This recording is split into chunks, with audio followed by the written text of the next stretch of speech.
सभी बच्चों को गुड मॉर्निंग। सभी अच्छे होंगे, लाजवाब होंगे। बिल्कुल बिल्कुल अच्छा ही रहना चाहिए, पॉजिटिव होना चाहिए। तो बच्चों, हमने अभी तक बात की थी है प्रश्नावली गणित में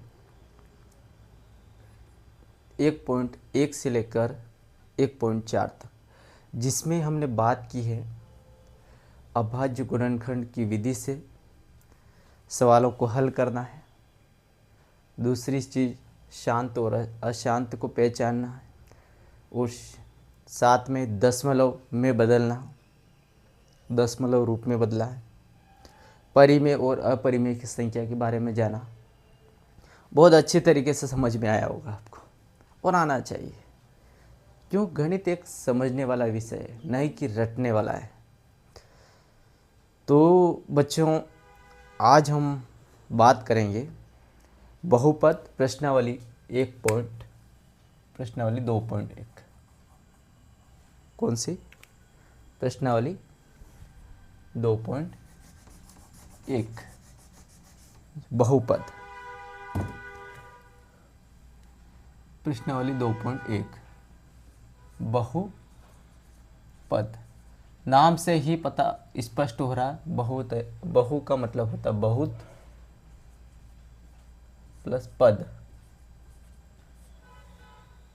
इन चीज से मिलकर बना है। अब आज इस एपिसोड के अंदर, इस वीडियो के अंदर हम सवाल पे नहीं जाएंगे, हम इसके कॉन्सेप्ट के ऊपर जाएंगे। कॉन्सेप्ट यदि क्लियर है तो सवाल आप खुद ही कर लोगे, लेकिन यदि सवाल डायरेक्ट कर लिए तो आप भी नहीं कर पाओगे, है ना। क्यों, कैसे कर पाएंगे? कॉन्सेप्ट तो क्लियर है ही नहीं। तो हम बात करेंगे सामान्य जानकारी, है ना। बीजीय व्यंजक, इसमें क्या होता है? बीजीय व्यंजक क्या होता है? इसमें दो पार्ट होते हैं, एक होता है चर, एक होता है अचर। चर में वो चीज़ें या वो संख्याएं शामिल होती जिसके साथ में x हो, y हो, या g हो, t, u, v, है ना, ये भी। ये जो चीज़ें हैं ये चर पद के अंदर आएगी। ये चर पद है ना, चर पद बोल सकते। ये अचर पद है। अचर पद में वो संख्या आएगी जिसमें x, y, z ये सारी चीज़ें नहीं आती है। जैसे आपको यहाँ पे आ गया एग्जाम्पल के लिए, ये भी उदाहरण है ना। -2, -1/2, 5, 7, ये जो संख्याएं ये है अचर। अचर मतलब अ का मतलब नहीं, और चर मतलब ये वाली संख्या। चर का मतलब ये हो रही, और अ लग गया मतलब इसके साथ में x, y, z नहीं होगा। ये सारी चीज़ें अचर में आएगी। इसमें रूढ़ वाली भी संख्याएं आएगी, है ना। रूढ़ जैसे 2 है, रूढ़ 5 है, प्लस माइनस में जो भी हो सकता है ना। साथ में और उदाहरण देख सकते हैं अपन। और उदाहरण क्या हो सकता है बताओ? इसमें जोड़ का हो सकता है, घटाव का हो सकता है, गुणा का हो सकता है, या भाग का हो सकता है। ये सारी चीज़ें इसमें शामिल होगी। किसमें? बीजीय व्यंजक। किसमें? बीजीय व्यंजक। बीजीय व्यंजक, बीजीय व्यंजक, ये सारी चीज़ें शामिल होगी। जैसे 2x 5x², है ना, ऐसे हो सकता है। ये उदाहरण के लिए यहाँ पे प्लस आ सकता है ना। यहाँ पे घटा भी हो सकता है या प्लस ही हो सकता है। यहाँ पे 10, ये यहाँ पे क्या आ गया प्लस। ऐसे माइनस भी हो सकती है, ऐसे गुणा में भी हो सकती है, भाग में हो सकती है, बटे वाली संख्या कहने का मतलब भाग में p/q। ठीक, आगे हम बात करते हैं कि इसकी पहचान कैसे करोगे, किसकी, बहुपद की पहचान कैसे करोगे।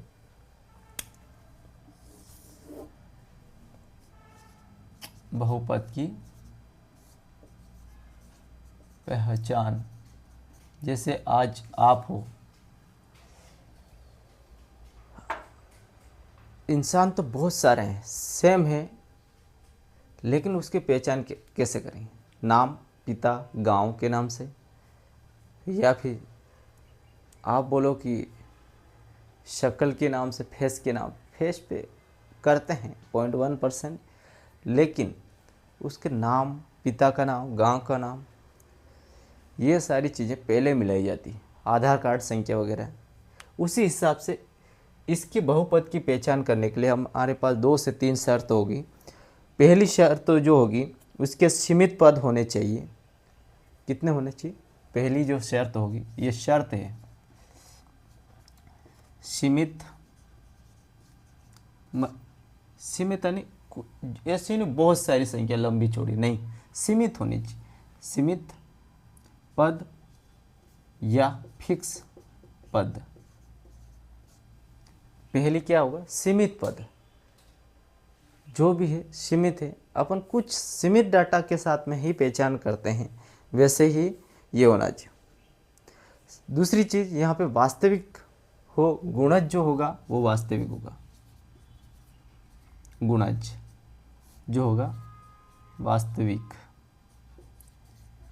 वास्तविक कैसे? कि उसका जोड़ें या घटाएं तो वो संख्या आ जाए, वो होना चाहिए। ऐसा नहीं कि जैसे मैंने यहाँ पे किया, तो यहाँ पे मैंने लिख दिया है कि 10। अब यहाँ पे जोड़ें या घटाएं, संख्या 10 आनी चाहिए, है ना। ऐसी चीज़ें। तीसरी चीज़, चर की घात जो होगी वो पूर्ण होगी। क्या होगी? चर की घात पूर्ण होनी चाहिए। पूर्ण यानी पूरा, पूरी। कैसे? उदाहरण के लिए 2x², 5x5, लेकिन ऐसे नहीं होनी चाहिए। जैसे यहाँ पे लिख देता हूँ 1/2 -3/2, ये नहीं होनी चाहिए, ये नहीं होनी चाहिए। तो कितनी चीज़ें ध्यान रखना है? सीमित पद होने चाहिए, फिक्स पद होने चाहिए, वास्तविक गुणज होने चाहिए, उसके वास्तविक संख्या होनी चाहिए, ताकि उसका गुणा भाग करें तो वो संख्या आ जाए, और उसके चर की घात पूरी होनी चाहिए। यहाँ तक आपको क्लियर हुआ? चर और अचर किसको बोलते हैं? जिसमें चर ये वाली संख्या, अचर ये वाली। उदाहरण के लिए इसमें जोड़, बाकी, गुणा, भाग सारी चीज़ें आएंगी, और उसकी शर्त क्या होगी? 3 शर्त। इन 3 शर्त के आधार पर हम कर सकते हैं। जैसे मैंने कोई सवाल दिया, है ना। जैसे इसको मैं रब कर देता हूँ, क्योंकि 2 से 3 दिन तक क्लास नहीं ले पाया, इसके लिए क्या बताऊँ मैं आपको। क्योंकि मेरे क्या है कि थोड़ा दाढ़ है वो ज़्यादा दर्द कर रही है, इसलिए मैं थोड़ा सा रिलैक्स हो रहा था। काफ़ी ज़्यादा अभी भी दर्द कर रही, लेकिन मैंने सोचा कि नहीं, काफ़ी लंबा टाइम हो जाएगा, बच्चों के लिए होना चाहिए। फिर भी मैंने कोशिश की कि आप तक मैंने आने की कोशिश की है, क्योंकि जब शरीर का कोई पार्ट ज़्यादा अपना साथ नहीं देता है, तो उस समय लगता है कि शायद थोड़ा रिस्क है, बोलने में दिक्कत है।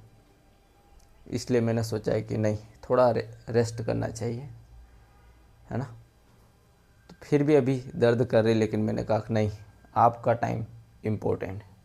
उदाहरण के लिए पहला सवाल, पहला सवाल क्या है, बहुपद की हमें पहचान करनी। मेन मकसद क्या रहेगा, बहुपद की पहचान, ये अपना टारगेट रहेगा। और पहला जो सवाल है वो है 2x² प्लस x माइनस 7 हल कर रहे हैं। ये कोई पद दे रखा है कि का बहुपद पहचानो, ठीक है, बहुपद पहचानो। नॉर्मल चीज़ें आ गई तो बड़े सवाल आराम से आ जाएंगे। कैसे, सबसे पहले अपने पास क्या होना चाहिए, पहली शर्त पद सीमित होना चाहिए, है क्या। दूसरी चीज़ गुणज वास्तविक होना चाहिए, वास्तविक होना चाहिए। तीसरी चीज़ बताओ, पद सीमित, गुणज वास्तविक और चर की घात पूर्ण होनी चाहिए। देखो पद सीमित है, कितने हैं, 1 2 3, पद फिक्स है, ठीक है। गुणज वास्तविक होना चाहिए। अब गुणज वास्तविक कैसे पहचानोगे, और चर की घात पूर्ण, चर की घात बिल्कुल 2 है, यहाँ पे कुछ नहीं है, 1 मान सकते हैं, क्योंकि जिसके ऊपर कुछ नहीं होता वो 1 होता है। ये 2 क्लियर है।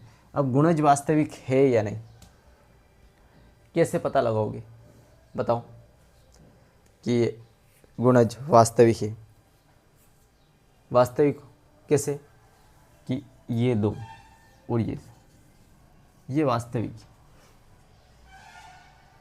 कि 2 और 7 है, यहाँ पे क्या है, 2 और 7, ठीक है, तो ये वास्तविक है। अब इसमें क्या होता है, आपने कभी सुना होगा, तो जोड़ें या घटाएं तो 7 आ जाए, है ना, सुना है। ऐसी कौन सी संख्या लें इसमें जोड़ें या घटाएं 7 आ जाए, बताओ। ऐसी संख्याएं जिसके बारे में मैं बात करूंगा आपसे, तो ये भी गुणज वास्तविक। दूसरा कोई से सवाल ले लो आप, एक और, तो ये क्या है, ये बहुपद है, यहाँ पे क्या लिख सकते हैं, बहुपद है, ये आंसर। दूसरा सवाल हो सकता है x+3, क्या यहाँ पे पहली शर्त पूरी कर रहा है, पद सीमित है, बिल्कुल है पद। दूसरी चीज़ गुणज वास्तविक है, बिल्कुल है गुणज वास्तविक, कितने हैं, 3। उसके बाद तीसरी चीज़ चर की घात फिक्स है, चर की घात बिल्कुल है, कितने हैं, 1। तो ये बहुपद है। लेकिन मैं आपको दे दूं, क्या दे दूं, जैसे कोई अलग संख्या दे दूं आपको, जैसे 3x² plus 2x minus x की घात 1/2 प्लस 3। जैसे ही 1/2 आ गया तो ये बहुपद नहीं है। मैंने क्या बोला था, बटे में कोई घात बटे में आ जाए या माइनस में आ जाए तो ये सारी चीज़ें बहुपद नहीं। तो यहाँ तक आपको क्लियर हुआ होगा। उम्मीद करता हूँ कि जितना मैंने पढ़ाया है उसका रिवीजन आप ज़रूर करके आएंगे। Okay, thank you. कोशिश करें, क्योंकि आज लंबा खींचना चाहता, लेकिन विद्यालय का भी टाइम हो रहा है जाने का, साथ में डाढ़ का भी थोड़ा दिक्कत है, फिर भी छोटे छोटे वीडियो बना के आप तक ये सुविधाएं जारी रहे, ताकि हम दीपावली तक बहुत शानदार सिलेबस कर पाएँ। इस वीडियो को ज़्यादा से ज़्यादा शेयर करें, लाइक करें और सब्सक्राइब करें, ताकि आप तक वीडियो जैसे ही अपलोड किया जाए तो आपको तक नोटिफिकेशन पहुंच सके, ताकि आपका समय जब भी टाइम मिले उसको ले सकते हो। Okay, thank you guys.